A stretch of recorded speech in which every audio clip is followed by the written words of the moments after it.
Hello, today we ask Reddit a what-if question in the form. You and a super intelligent snail both get $1 million, and you both become immortal, however you die if the snail touches you. It always knows where you are and slowly crawls toward you. What's your plan? Comment down below what you would do in this scenario. I am interested to see what you got. With that out of the way, let's see what is Reddit's plan. I spend $5 of those dollars on a hamster wheel. Pay someone $3 to put the snail on it.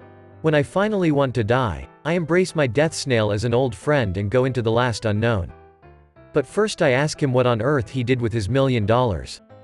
Well, snail. It's been a shell of a ride. Come here, old friend.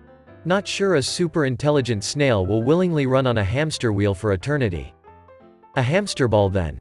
Intelligence isn't going to do much for a snail stuck in a hamster ball. Plastic sides? Maybe just one of the hamster ball variants? Either way, if he's super intelligent in this case, I'd probably take his $1 million and spend it on a TV to put in front of him streaming BBC, an intelligent snail is English of course, and send in a harem of female snails into the ball. I can pay a confidant $5 to remove when my immortal friend outlives them. While I understand this is a bizarre dynamic and most of the people here want to simply salt the snail, I absolutely would like to die one day and not be chained by immortality, so he's a respectable necessity in my life as well as a tool. 2 would prefer to have our immortal dance of frenemyship at least have a bit of courtesy. I don't want to just leave him in a box or stowed away like a Dorian Gray painting, living in a constant state of, duck this killer snail. Would be terrible. Instead treat him well, like the friendly death in a box he is. A gift, really, that I can use many happy decades or centuries later at my convenience. I have opposable fingers and a glass jar. Checkmate. Except you just got baited by a decoy snail.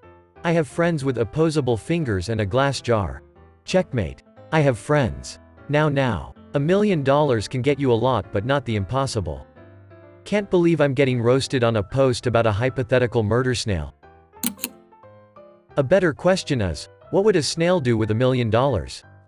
Starts a mineral water company and uses the assets to kill you. What does the snail's long-term financial strategy look like? Has it considered global markets? If I knew how to answer this question, I'd do it myself. Clearly you haven't figured out a way to become a super intelligent snail either. I try. Each day I get a little closer. Bit hard to do anything to the snail if it's always a decoy snail. Easy. Make it hard for the snail by always being a decoy self. He's super intelligent though. Can't fool that snail. At first I thought, why would anyone give $1 million to a snail? But then I realized, why would anyone give $1 million to me? It would actually be more interesting to give $1 million to a snail.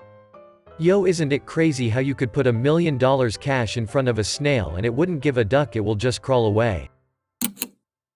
1. Spread the rumor that snails are poisonous. 2. Give $1 to every kid that traps a snail in a bottle. 3. Sell all the snails to a company that makes cosmetic products.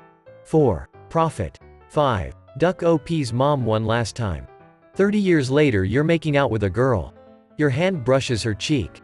Suddenly, you feel your immortality draining away. You look with horror at your hand, stained with makeup. You taste her lipstick on your lips. You realize that finally, after all these years, the snail has had its revenge. Follow-up questions might be in order. Like, how does the snail spend the money? Does it hire a butler or something that carries its debit card? It's highly intelligent but lacks vocal cords, can it communicate at all? How about airplane travel? Does it only travel by crawling? I was thinking in the same way as this, with $1 million, if it can only crawl, I would move across the ocean, and first calculate its crawl speed on average, and then at about 80% of that travel time I would move once more. It could probably get on a plane in a few hours. I'm cracking the duck up imagining a snail going through customs at an airport. Put it in a concrete tomb. Something decoy snail. Buy one of those bubbles that you can walk in and live like that. Then he couldn't touch me. That's the best solution I've read so far. Unfortunately, the snail hires a little boy to stab your ball. Back to square one, I guess. What if you hire a larger boy to stab the little boy? You get arrested and locked up. Good luck getting away from the snail in a cell. I have 25 square feet of room to dodge the snail for the next 10 years, who needs sleep anyways. Pay another snail to seduce it and pretend to fall in love with it for exactly 6 months. During that time, they should have awesome sex every night. Once 6 months have passed, and a paid snail has left, the snail will be heartbroken, and wouldn't want to get out of his room ever. It might even become a drunkard, and waste away its immortality. Eternity is plenty of time for the snail to not only get over the heartbreak, but also figure out that you are responsible. It would likely cause the snail to redouble its efforts to get you. What? So it might crawl at a solid 180 feet an hour instead of 90. That's very nearly enough time to move half a block. This is exactly the kind of silly hypothetical shit I live for. I'd build several houses on different continents surrounded by trenches filled with salt and rotate to each house every 5 years. I'll purchase a salt mine and live my immortal life in there, selling the salt as my new career. Pay someone to launch the snail into space using a small rocket with just enough power to launch it out of Earth's orbit. Its super intelligence means nothing if it physically is unable to do anything and is just floating through space. Alright, time for the most elaborate plan. Okay, let's do this. First things first, that $1 million is practically worthless compared to immortality. Every dime of that cash can and should be spent ensuring that the snail never, ever reaches me. First things first, I keep an eye on him. It's tempting to want to hop on a plane or a train and get as far away as possible. But once I do that, he's gone and I'll never see him again until 3 a.m. on July 14, 2072. When the sneaky little cuss slips in the door and slimes onto me before I ever wake up and notice him. No, I'm going to be within visual distance of the snail, slowly moving away from it, until snail containment plan part A is done. Next, I grab my phone. I call up someone I can trust with my life, and tell them to come to my location within the hour, and to bring a metal cash box, a good padlock, and a firearm. Once they arrive, I inform them of the deal and ask them to grab the snail, shove it into the metal box, and lock it up. Once the snail is temporarily secured, I ask my friend to carry around the box, never letting it out of their sight, and to prevent its opening with as much force as is required.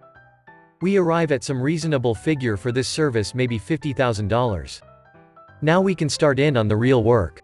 I'm on the phone again, contracting with a tungsten machining service out of Willowbrook, Ill.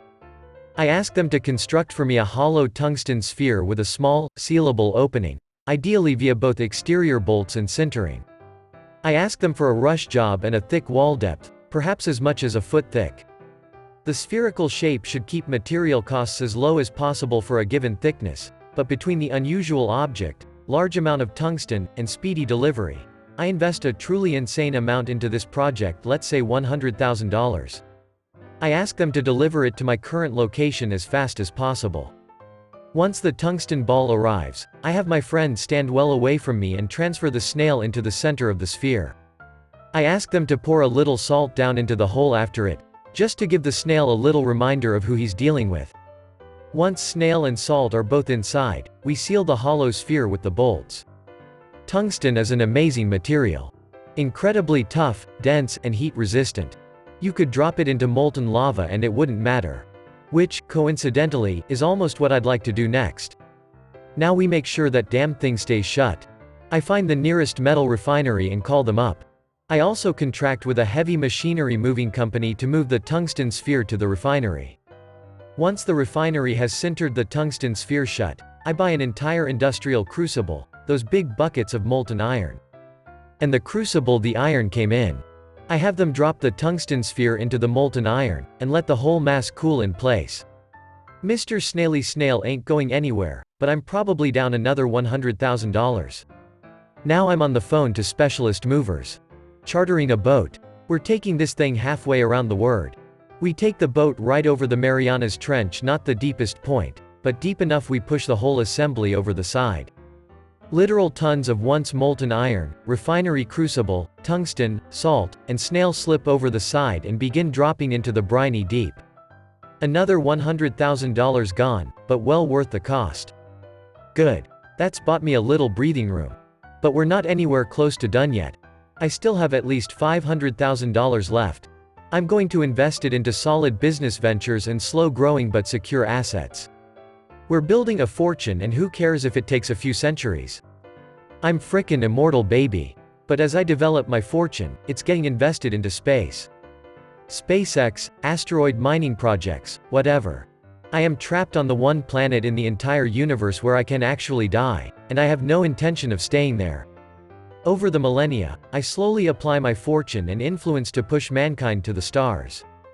And the moment living on another planet becomes viable, I'm there. And the instant a habitable planet is around another star? I'm on the first-generation ship heading that direction. But I can't think in such a short-sighted manner now. I'm immortal, and I need to think like it. Eventually, the sun is going to burn the earth to a crisp, and then that damn snail is going to be free. It might take him a few million years to land on something, but he'll do it eventually. And then he will construct a spacecraft and begin crawling towards me again. What I care about now is light cones and black holes. Earth's gotta go. Sorry, whatever's left of humanity.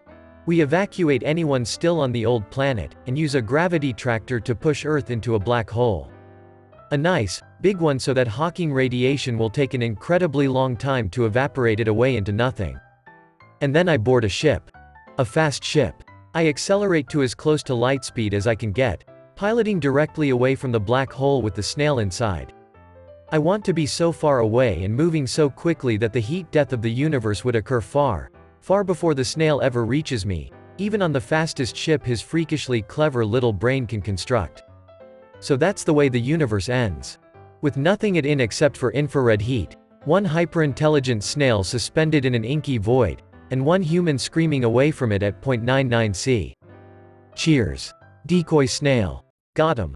With that, I hope you enjoyed the video.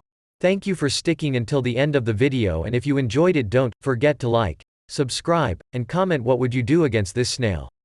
Check out the video on screen to continue watching my content. Until next time.